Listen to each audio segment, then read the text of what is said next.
नमस्ते बच्चों। आज हम आपको व्याकरण के अंतर्गत वाक्य विचार पढ़ाने जा रहे हैं। पहले जानिए इसकी परिभाषा क्या होती है। तो आइए सुनते हैं। जो शब्द समूह एक विचार या भाव को पूर्ण रूप से प्रकट करते हैं वे वाक्य कहलाते हैं। किसी भी वाक्य में 4 अंग हो सकते हैं। पहला वाक्यांश, दूसरा वाक्य खंड, तीसरा उपवाक्य, चौथा पदबंध। अब देखिए वाक्यांश किसे कहते हैं। तो वाक्यांश वाक्य का वह पूर्ण अंश होता है जिसका संबंध मूल वाक्य की प्रधान क्रिया से नहीं होता है। जैसे गाड़ी आने के बाद मैं स्टेशन पहुंचा, रामायण पढ़ने के बाद मैं बाहर गया। इन वाक्यों में गाड़ी जाने के बाद और रामायण पढ़ने के बाद वाक्यांश है। इसका प्रयोग अधिकतर संयुक्त और मिश्र वाक्यों में होता है। अब देखिए वाक्य खंड। वाक्य खंड वाक्य के उस खंड को कहा जाता है जिसकी क्रिया का अर्थ वाक्य के अन्य भाग पर निर्भर करता है। जैसे ही आवाज़ हुई सब पक्षी उड़ गए। इस वाक्य में जैसे ही आवाज़ हुई वाक्य खंड है। उपवाक्य उपवाक्य का वह खंड है जिसमें क्रियापद के रहते हुए भी उसका आंशिक अर्थ ही स्पष्ट हो पाता है।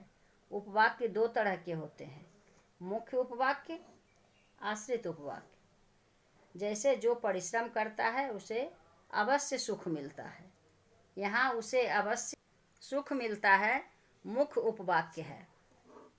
और जो परिश्रम करता है आश्रित उपवाक्य है। आश्रित उपवाक्य के कुछ भेद हैं जो इस प्रकार हैं। संज्ञा उपवाक्य, विशेषण उपवाक्य, तीसरा है क्रिया विशेषण उपवाक्य। अब आइए जानते हैं संज्ञा उपवाक्य किसे कहते हैं। जो आश्रित उपवाक्य संज्ञा या सर्वनाम का काम करता है वह संज्ञा उपवाक्य कहलाता है। जैसे सब लोग जानते हैं कि गांधी जी की हत्या नाथूराम गोडसे ने की थी। इस वाक्य में गांधी जी की हत्या नाथूराम गोडसे ने की थी संज्ञा उपवाक्य है। अब देखते हैं विशेषण उपवाक्य। जो आश्रित उपवाक्य मुख्य उपवाक्य के किसी संज्ञा या सर्वनाम की विशेषता बतलाता है वह विशेषण उपवाक्य कहलाता है। जैसे जिस लड़के को अभी पुरस्कार मिला वह मोहन का भाई है, यहाँ वह मोहन का भाई है विशेषण उपवाक्य है। वह मोहन का भाई है विशेषण उपवाक्य है। अब देखिए क्रिया विशेषण किसे कहते हैं। क्रिया विशेषण उपवाक्य जो आश्रित उपवाक्य मुख्य उपवाक्य के क्रियापद की विशेषता बतलाता है वह क्रियापद विशेषण उपवाक्य कहलाता है। जैसे जहाँ मीरा रहती है वहीं सीता रहती है। इस वाक्य में जहाँ मीरा रहती है रहती क्रिया है, क्रिया विशेषण उपवाक्य है। अब है चौथा पदबंध। जब 2 या 2 से अधिक पद एक निश्चित काम और निश्चित अर्थ में किसी पद का काम करते हैं तब उस पद समूह को पदबंध कहते हैं। जैसे उस कमरे में रहने वाला लड़का पास नहीं हुआ।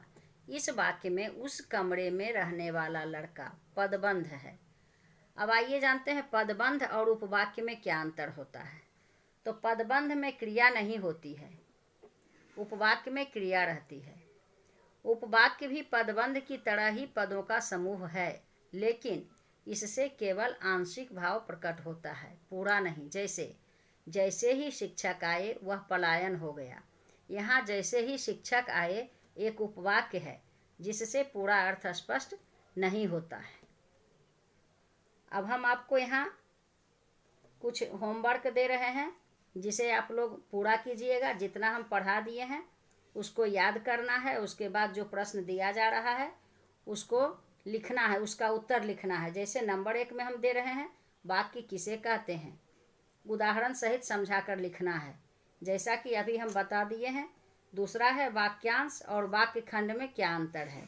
तीसरा है उपवाक्य किसे कहते हैं। चौथा प्रधान या मुख्य उपवाक्य और आश्रित उपवाक्य में क्या अंतर है। 5वां प्रश्न है, आश्रित उपवाक्य के भेदों के नाम लिखें। धन्यवाद।